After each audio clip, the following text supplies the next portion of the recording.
देखिए जो रिसर्च है ट्रेडिशनल वे में वो दो प्रकार से चल रही है, एक है डिस्क्रिप्टिव और दूसरी है आपकी फिलोसफी। वैसे रिसर्चेस कई प्रकार की होती है, फिलोसफिकल भी होती है, डिस्क्रिप्टिव भी होती है और एक्सप्लोरेटरी भी होती है, एक्सपेरिमेंटल भी होती है। तो अभी तक तो ट्रेडिशनली आप लोग अपने सब्जेक्ट में करते चले आ रहे हैं, तो कैसी है फिलोसफिकल रिसर्च। इसमें आप क्या करते हैं कि कोई भी एक अच्छे थिंकर को ले लेते हैं और उनके थॉट्स का विश्लेषणात्मक गहन अध्ययन करते हैं, ठीक है। तो एक तो ये तरीका है। तो आज हम कौन सी रिसर्च को डिस्कस करेंगे? फिलोसफी रिसर्च, वो है डिस्क्रिप्टिव रिसर्च। यदि आप ये अध्ययन करना चाहते हैं कि आपके विषय में कौन सी ज्वलंत समस्याएं हैं और उन समस्याओं के कारण आप जानना चाहते हैं, उनका समाधान करना चाहते हैं, क्योंकि आप युवा शक्ति में आते हैं और यदि आप ऐसे ज्वलंत मुद्दों पर अनुसंधान करेंगे तो निश्चित ही हमारे देश को बहुत ही लाभ पहुंचेगा। तो इसलिए आज जो मेरा टॉपिक है वो है डिस्क्रिप्टिव रिसर्च, ठीक है। तो सबसे पहले बात शुरू करते हैं डिस्क्रिप्टिव रिसर्च के बारे में जानने से पहले कि रिसर्च क्या है। रिसर्च जो है वो दो शब्दों से मिलकर के बना है, plusing on the slide also, read plus search. मैंने इसमें इटिमोलॉजिकल मीनिंग लिया है, शाब्दिक अर्थ लिया है कि कहाँ से आया है, यह आप इसके बाद में देखेंगे। अभी जो महत्वपूर्ण है जानने के लिए वो क्या है? रीड प्लस सर्च, यानी बार बार खोज करना। तो आपके मन में प्रश्न आएगा कि बार बार क्यों खोज करना?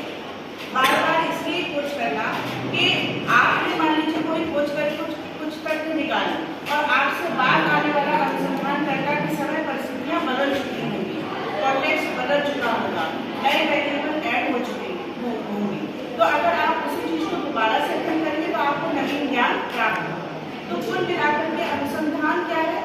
अनुसंधान वो व्यवस्थित प्रयास है जिससे कि किसी नवीन ज्ञान की प्राप्ति होती है, ठीक है। लेकिन अब आप इसकी डेफिनेशन क्या है? Research is a systematized effort to gain new knowledge. यदि आपको परफेक्ट डेफिनेशन है, यदि आप फॉर एग्जांपल इस क्लासरूम में बैठे हैं और सबसे कॉर्नर वाले बच्चे को ये लग रहा है कि यहाँ से मुझे ठीक से दिखाई नहीं देगा, नेक्स्ट टाइम मैं आगे जाके बैठूंगा, तो ये आपकी न्यू नॉलेज तो हो गई, आपने न्यू लर्निंग कर ली, मगर ये रिसर्च नहीं कहलाएगी। रिसर्च नवीन ज्ञान की प्राप्ति है, मगर कैसे? अगर आप उसे व्यवस्थित ढंग से करेंगे, अगर आप वैज्ञानिक पद्धति के चरणों का उपयोग करते हुए उसको फॉलो करते हुए यदि कोई न्यू फाइंडिंग्स निकाल के लाते हैं तो हम इसको रिसर्च करेंगे। वैसे तो जीवन में प्रतिक्षण हमको कोई ना कोई नई लर्निंग होती रहती है, but all that learning is not research. Research के लिए आपको डेटा कलेक्शन करना और जो स्टेप्स मैं अभी डिस्कस करने वाली हूँ वो सारी स्टेप्स को फॉलो करना जरूरी है, ठीक है। तो मेरे ख्याल से आपको रिसर्च का एक जो मुख्य अर्थ है वो आपको क्लियर हो गया है। अब आप किसी भी विषय को बिलोंग करते हो, चाहे पॉलिटिकल साइंस हो, हिंदी हो, संस्कृत हो, साइंस हो या दुनिया का कोई भी विषय या दुनिया का कोई भी देश, अनुसंधान पद्धति के जो चरण में डिस्कस कर रही हूँ सारी उसको कौन पढ़ेगा? आपका मेथड पढ़ेंगे, आगे आने वाले स्टूडेंट्स पढ़ेंगे, आपके पॉलिसी मेकर्स पढ़ेंगे, आपके लीडर्स पढ़ेंगे, देश की जनता पढ़ेगी, लाइब्रेरी में आने वाले लोग पढ़ेंगे। तो ये सब क्या है? आपकी ऑडियंस। तो जब आप फर्स्ट चैप्टर में लिखते हैं लीड एंड सिग्निफिकेंस, तो वहाँ पर बताना होगा कि हम ये जो रिसर्च कर रहे हैं, इस रिसर्च का फायदा हमारी राजनीति को, हमारे लोगों को, हमारे बच्चों को, हमारे विद्यार्थियों को, हमारी शिक्षा प्रणाली को किस प्रकार इसका फायदा पहुँचेगा। तो आपको प्रॉपर जस्टिफाई करना है why you have chosen this particular topic. इसके बाद जब एक बार टॉपिक सिलेक्ट हो गया और आपने सब चीजें लिखी तो आपका सेकंड चैप्टर या सेकंड जो चरण आता है वो क्या है? Reviewing the literature. अब आपको क्या करना है? टॉपिक आपका स्पेसिफाई हो गया, अब आपको क्या करना है? सारे की टर्म्स आपने जो लिए हैं जिस पर कि लिटरेचर आप कलेक्ट कर सकते हैं उन सबको आइडेंटिफाई करना है। तो आपके टॉपिक में कौन कौन सा चीज है जिस पर आप लिटरेचर कलेक्ट कर सकते हैं? Number 1, impact of social media, Facebook का, इंस्टाग्राम का, व्हाट्सएप का और ट्विटर का, इन सब का क्या प्रभाव पड़ता है सामान्य जनजीवन पर, ठीक है। इससे रिलेटेड जितनी भी स्टडीज हैं आप उसको इकट्ठा करेंगे और प्रूव करेंगे कि ये सारी स्टडीज कहती हैं कि सोशल मीडिया का इफेक्ट होता है। दैट इज व्हाई हमने इस पर्टिकुलर वेरिएबल को लिया कि ये पर्टिकुलर वेरिएबल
जो आप क्रोनोलॉजिकल ऑर्डर में ले लें। सो आई होप आपको रिव्यू ऑफ लिटरेचर जो है वो क्लियर हो गया है। तो हम नेक्स्ट स्टेप की तरफ बढ़ते हैं।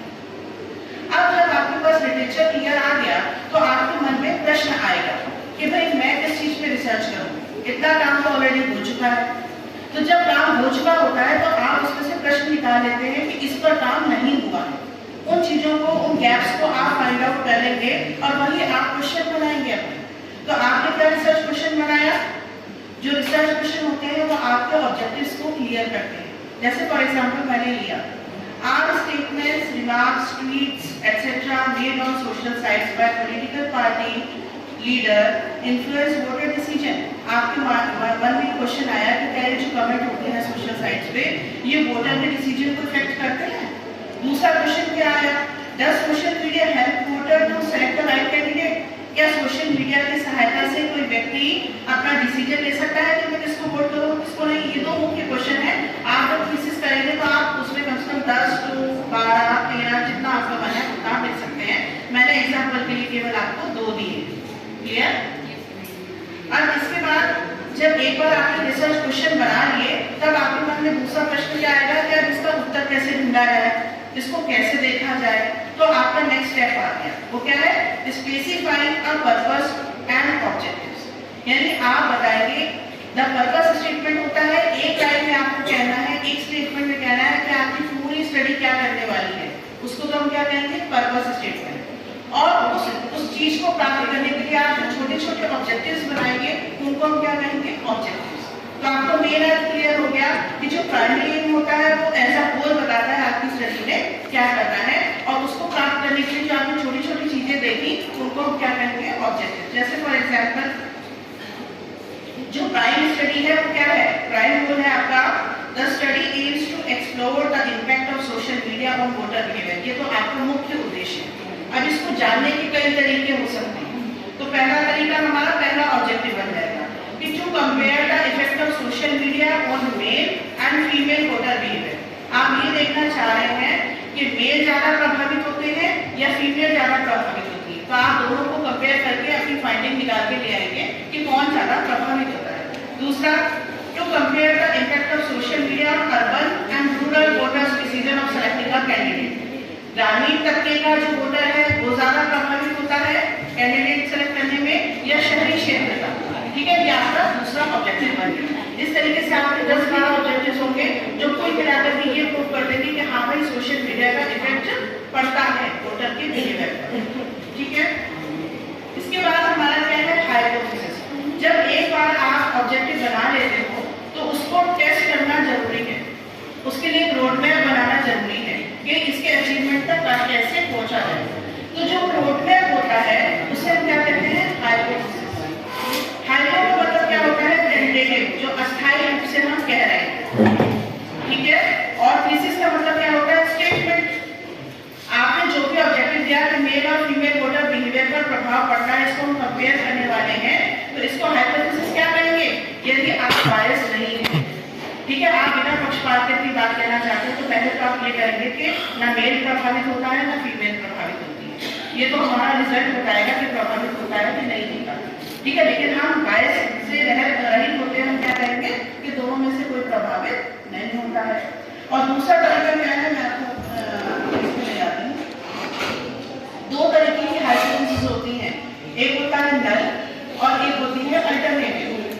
जो नल हाइपोथेसिस होती है वो ये कहती है कि 2 ग्रुप्स में कोई भी डिफरेंस नहीं है।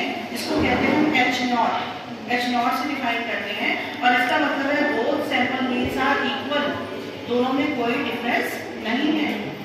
और अल्टरनेटिव हाइपोथेसिस कहती है both sample means are not equal. ठीक है, लेकिन ये भी 2 प्रकार की होती है, एक होती है डायरेक्शनल और एक होती है नॉन डायरेक्शनल।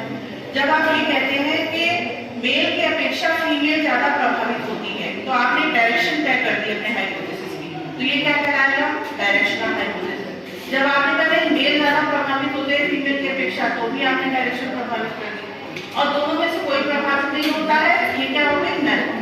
तो सबसे अच्छी जो मानी जाती है वो हाइपोथेसिस क्या मानी जाती है? नल।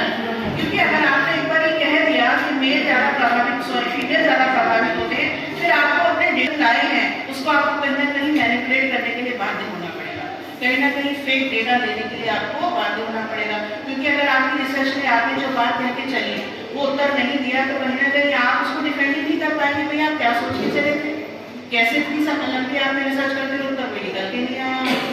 ठीक है, तो इसलिए यहीं पर रिसर्चर अपने डेटा को मैनिपुलेट करने की कोशिश करता है, जहां पर टाइप 1 और टाइप 2 एरर आ जाती है। ठीक है, अब आप जैसे इसमें देख रहे हैं, ये है देखिए, ये जो आप कर्व देख रहे हैं ना, you are seeing that curve, इसी कर्व को हम क्या कहते हैं, नॉर्मल प्रोबेबिलिटी कर्व। ठीक है, ये आपको बहुत ही सिंपल सी लेमैन अप्रोच में बात बता रही हूँ कि हमारी क्लासरूम में जितने बच्चे बैठे हुए हैं इनकी अगर हम नॉर्मल डिस्ट्रीब्यूशन करें तो ये कर्व की शेप ले लेगा, यानी एवरेज जो स्टूडेंट्स हैं उनको लगभग ठीक ठाक समझ में आ रहा है। कुछ ऐसे स्टूडेंट्स हैं जिनको बहुत बढ़िया आ रहा है, जिनको पहले से पढ़े हुए हैं, और कुछ ऐसे बच्चे जिनके सर के ऊपर से जा रहा है। ठीक है, लेकिन जो एवरेज होता है कहाँ पर बैठा है, मीन, बिल्कुल सेंटर में। तो कोई भी जो नॉर्मल डिस्ट्रीब्यूटेड पॉपुलेशन होती है वो बेल शेप्ड होती है। या दूसरा एग्जांपल, यहाँ पर बैठने वाले सारे बच्चों का जो आईक्यू है वो एवरेज के आसपास आएगा, और कोई 2-4 बच्चे ऐसे होंगे जो राइट की तरफ चले जाएंगे, एक्स्ट्राऑर्डिनरी गिफ्टेड है, और कोई 1-2 बच्चे ऐसे होंगे जो बिल्कुल ही लो साइड पे चले जाएंगे। तो जो नॉर्मली डिस्ट्रीब्यूटेड पॉपुलेशन होती है वो कैसी बनती है, बेल कर्व की तरह। तो ये कोई चिंता वाली या कोई टेंशन वाली बात नहीं, इट्स अ सिंपल थिंग कि आप जो भी सैंपल स्टडी करोगे वोटर के बिहेवियर का, वो वोटर का बिहेवियर भी इसी तरीके से लाई करेगा। कुछ होंगे जो सारा अपना डिसीजन सोशल मीडिया पर ही लेते हैं, कुछ ऐसे होंगे जो सोशल मीडिया देखते भी नहीं, कहते हैं एक्सेप्टेंस रीजन, यानी आप अपनी नल हाइपोथेसिस को एक्सेप्ट कर लेंगे कि हाँ भाई दोनों में कोई डिफरेंस नहीं है। लेकिन अगर आपका रिजल्ट इधर की साइड आ जाता है या इधर की साइड आ जाता है तो ये क्या करेंगे, आप अपनी नल हाइपोथेसिस को रिजेक्ट कर देंगे, और जैसे ही नल हाइपोथेसिस रिजेक्ट होती है आपकी अल्टरनेटिव ट्रू हो जाती है। आप दो हाइपोथेसिस लेके चलते हैं, एक हाइपोथेसिस कहती है दोनों में कोई डिफरेंस नहीं है और एक कहती है डिफरेंस है। ठीक है, तो जैसे ही ये आपका एक्सेप्ट हो गया कि कोई डिफरेंस नहीं है या कोई डिफरेंस है, मान लीजिए रिजेक्शन की तरफ आ गया, तो इससे क्या हुआ कि दोनों में डिफरेंस है, मेल फीमेल प्रभावित होते हैं। ठीक है, तो अब आप उसके मीन से मालूम करेंगे, जिसका मीन ज्यादा आएगा वो व्यक्ति ज्यादा प्रभावित है। अगर फीमेल का मीन ज्यादा आ गया तो वो ज्यादा प्रभावित होती है, मेल का मीन ज्यादा आ गया तो वो ज्यादा प्रभावित होते हैं। ठीक है, तो ये जो हम अपनी हाइपोथेसिस की टेस्टिंग करते हैं इसकी टेबल्स होती हैं, आपने शायद पढ़ी होगी, टी टेबल होती है, जेड टेबल होती है। ठीक है, जो बच्चे स्टैटिस्टिक्स पढ़े होंगे उनको समझ में आ रहा होगा, इसकी टेबल है, वहां से ये वैल्यू हम चेक करते हैं। और बाकी सिंपली मैं आपको ये बता दूं कि ये जो व्हाइट वाला एरिया है, ठीक है, इसको हम कहते हैं 1.96। ठीक है, तो यानी अभी आप थोड़ा सा आगे मैं इसको डिस्कस करेंगे अगेन। अभी इतना ही हाइपोथेसिस पे बात चल रही थी, आपने हाइपोथेसिस बना ली। फिर इसके बाद हमारा नेक्स्ट काम क्या था, जिसको हम कहते हैं थर्ड चैप्टर। अभी तक आपने फर्स्ट चैप्टर देख लिया, देन आपने सेकंड देख लिया, हाइपोथेसिस तक उसमें आ जाता है। अब आपका आता है रिसर्च डिजाइन, यानी आप इसको कैसे करोगे। तो रिसर्च डिजाइन क्या होता है, इसमें आप इंडिपेंडेंट वेरिएबल और डिपेंडेंट वेरिएबल को पहले डिसाइड करते हैं। तो इंडिपेंडेंट वेरिएबल क्या होता है, जो अपना प्रभाव दूसरे वेरिएबल पर छोड़ता है। तो इस वाले टॉपिक में आपका इंडिपेंडेंट वेरिएबल क्या है, सोशल मीडिया। सोशल मीडिया में तो प्रभाव पड़ रहा है बच्चों के बिहेवियर पर, तो सोशल मीडिया आपका इंडिपेंडेंट हो गया। इसके बाद क्या है, व्यक्ति का मेल होना या फीमेल होना यानी जेंडर भी प्रभावित कर रहा है। ठीक है, जेंडर हो गया दूसरा। तीसरा क्या है, अर्बन और रूरल होना, ग्रामीण और शहरी क्षेत्र में रहना, ये भी आपका इंडिपेंडेंट वेरिएबल हो गया। ठीक है, ऐसे ही 3 प्रकार के हमारे इंडिपेंडेंट वेरिएबल हैं जो आप अपनी स्टडी में रखेंगे कि भाई ये तीनों वेरिएबल ऐसे हैं जो निश्चित अपना प्रभाव छोड़ेंगे। और किस पर छोड़ेंगे, determining the dependent variable, voter के बिहेवियर पर छोड़ेंगे। ठीक है, तो ये आपका हो गया डिपेंडेंट। ठीक है, तो इसमें क्या चीज है, पहली है यूनिवर्स। यूनिवर्स का मतलब होता है कि पूरे इंडिया में जितने भी वोटर हैं जो डेमोक्रेसी के अंतर्गत आते हैं, जो रजिस्टर्ड नागरिक हैं या जो भी नागरिक हैं, भारतीय नागरिकता जिनके पास है वो वोटर है। ठीक है, तो वो सारे ही वोटर क्या होगा, यूनिवर्स। आप इंडिया के सारे वोटर्स पर नहीं पहुंच सकते, तो इसको आप छोड़ना पड़ेगा। अब आप किस पे आओगे, टारगेट पॉपुलेशन पे। टारगेट पॉपुलेशन वो होती है जो आपकी अप्रोच में है, आप वहां तक जा सकते हो। तो आप कहां तक जा सकते हो, अगर आप बरेली के रहने वाले हो तो आप रोहिलखंड परिक्षेत्र पर जा सकते हो। तो वो हो गई हमारी टारगेट पॉपुलेशन। इसके बाद अब इसके ऊपर भी आप रोहिलखंड डिवीजन में तो बहुत सारे लोग रहते हैं, सबके से तो नहीं जान सकते आप, तो उसमें अगेन आप सैंपल सेलेक्ट करेंगे। तो सैंपल क्या होता है, is a subset of target population, not of universe, remember this, ठीक है। Sample is a subset of target population, sample should be representative and adequate. Representative और एडिक्वेट से क्या मतलब है, मान लीजिए आप ही के क्लासरूम में मुझे एक सर्वे करना है कि आपको लेक्चर कैसा लगा, ठीक है। अब मान लीजिए सडनली आप में से जो 90% बच्चे हैं वो सारे स्टेट्स को बिलोंग करते हैं, तो उनको चीजें सब समझ में आती चली जाएंगी, रिसर्च पढ़ के आए हैं, तो हमारा डेटा कैसा हो जाएगा, स्क्यूड हो जाएगा, राइट साइड की तरफ स्क्यूड हो जाएगा, ढल जाएगा। और ऐसे बच्चे सारे बैठे हैं जिन्होंने ना कभी रिसर्च पढ़ी ना कभी स्टैटिस्टिक्स पढ़ी, तो किधर की साइड स्क्यूड हो जाएगा, लेफ्ट साइड की तरफ स्क्यूड हो जाएगा डेटा। तो नॉर्मल डिस्ट्रीब्यूट कब होगा, जब बराबर की जो जानकारी रखने वाले लोग एक साथ बैठे हैं तो हमारा रिजल्ट सही आएगा। तो इसको हम कहेंगे नॉर्मल प्रोबेबिलिटी। अब सैंपल जो है रिप्रेजेंटेटिव होना चाहिए। मान लीजिए पॉलिटिकल साइंस के बच्चों का लेक्चर दिया हमने और जो सर्वे करवा लिया वो हमने हिस्ट्री के बच्चों से करा लिया, तो रिप्रेजेंटेटिव कहाँ होगा, रिप्रेजेंटेटिव तो वही सैंपल होगा जो उस लेक्चर में बैठा था। जो बच्चा एब्सेंट था उसको थोड़ी काउंट कर सकते हैं, भले उसके पास सारी एलिजिबिलिटी हो। तो रिप्रेजेंटेटिव मतलब होता है कि जब आप किसी सैंपल को सर्च कर रहे हो तो उसके सारे गुण विद्यमान होने चाहिए एक जैसे, क्लियर है। और एडिक्वेट ऐसा भी होना चाहिए कि सैंपल बहुत आपने छोटा सा ले लिया, रहते हैं 5 लाख लोग और आपने 100 बच्चों के सैंपल ले लिया, तो ये आपका रिजल्ट अच्छा नहीं आएगा, डेफिनेटली स्क्यूड आएगा क्योंकि सैंपल एडिक्वेट ही नहीं है, ठीक है। तो 2 चीजें होनी चाहिए, एक रिप्रेजेंटेटिव होना चाहिए और दूसरा एडिक्वेट। फिर जो आप सैंपल चुनते हैं वो 2 तरीकों से चुनते हैं, एक प्रोबेबिलिटी और दूसरा नॉन प्रोबेबिलिटी। प्रोबेबिलिटी का मतलब होता है कि जनसंख्या में जितने लोग हैं उनकी चुने जाने की बराबर संभावना है। कितने लोग बैठे हैं, यहाँ लॉटरी बनाई जाएगी, यहाँ पर चिट्स बनाई जाएगी और आप में से किसी को भी आने की संभावना बराबर है, तो ये हम कहेंगे प्रोबेबिलिटी सैंपलिंग। और अगर हमें लगेगा कि हमारे पास वाले ज्यादा करेंगे, लेकिन अगर पॉपुलेशन लार्ज है तो sample is must for descriptive research only. अगर आप फिलोसफिकल रिसर्च करेंगे तो वहाँ पर सैंपल परिकल्पना ऐसा कुछ चीज, लेकिन आप डिस्क्रिप्टिव करेंगे तो सैंपल बहुत जरूरी है। मैम ये जो हाइपोथेसिस की जब आपने बात करी थी, you said that null is considered to be best, तो नल हाइपोथेसिस इज बेस्ट, तो हमने नल से स्टार्ट किया, उसके बाद जब हमें डेटा आया तो पता चला कि it rejected the null hypothesis, फिर आपने बोला था कि ऑल्टरनेटिव पे जाएंगे, तो वो स्टार्टिंग से ही हम नल और ऑल्टरनेटिव को साथ में लेके चलेंगे और बढ़ेंगे फील्ड के बारे। ये कायदा यही होता है कि आप एक हाइपोथेसिस नल बनाते हैं और एक H1 बनाते हैं, अल्टरनेटिव बनाते हैं। तो इसलिए बनाते हैं कि हमारी नल हाइपोथेसिस अगर रिजेक्ट हो जाएगी तो कौन सी एक्सेप्ट होगी, अल्टरनेटिव एक्सेप्ट हो जाएगी। तो कायदे का सही तरीका तो ये है, लेकिन आप बहुत सारी थीसिस में जाएंगे तो सिंपल नल भी बनी हुई है, ठीक है। लेकिन जो तरीका है रिसर्च का वो यही है, नल भी बनती है और अल्टरनेटिव भी बनती है। ये H1 और H2 दोनों में दोनों